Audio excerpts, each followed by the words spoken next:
জনগণ নির্বাচনমুখী হলে ভোট বানচালের ষড়যন্ত্র কাজে আসবে না বলে মন্তব্য করেছেন স্বরাষ্ট্র উপদেষ্টা।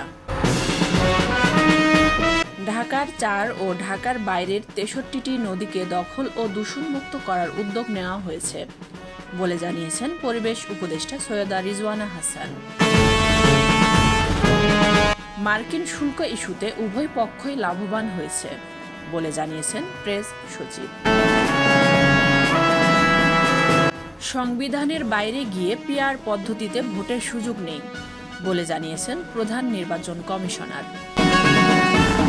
উপদেষ্টা অনেক ক্ষেত্রে অসহায়, কারণ আমলারাই সবকিছু নির্ধারণ করে দেয় বলে মন্তব্য করেছেন মির্জা ফখরুল ইসলাম।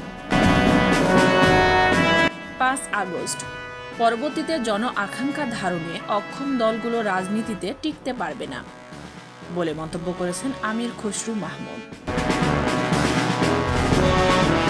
২ দিনের সফরে ঢাকায় পাকিস্তানের উপপ্রধানমন্ত্রী ইসহাক ডার।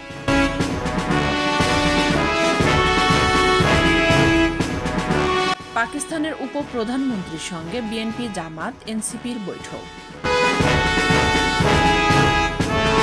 ঢাকা বিশ্ববিদ্যালয় কেন্দ্রীয় ছাত্র সংসদ নির্বাচনে বাধা এলে পরিষ্কার সবকিছু বলে দিব বলে জানিয়েছেন ঢাকা বিশ্ববিদ্যালয় ভিসি। পরিবর্তন টেকসই করতে হলে নতুন সংবিধান লিখতে হবে বলে মন্তব্য করেছেন আক্তার হোসেন।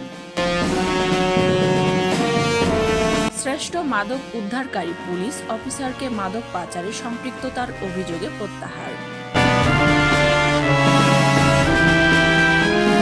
পটুয়াখালীতে নিখোঁজের ৩ দিন পর কিশোরীর মরদেহ উদ্ধার।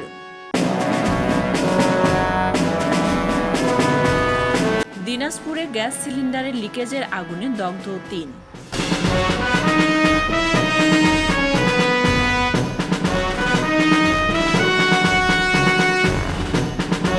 গোপালগঞ্জে যাত্রীবাহী বাস খাদে পড়ে আহত ২০।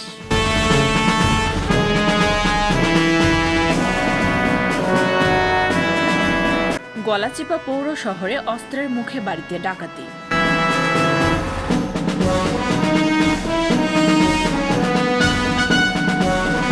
কুমিল্লার চান্দিনায় বাস চাপায় বাসের হেলপার নিহত।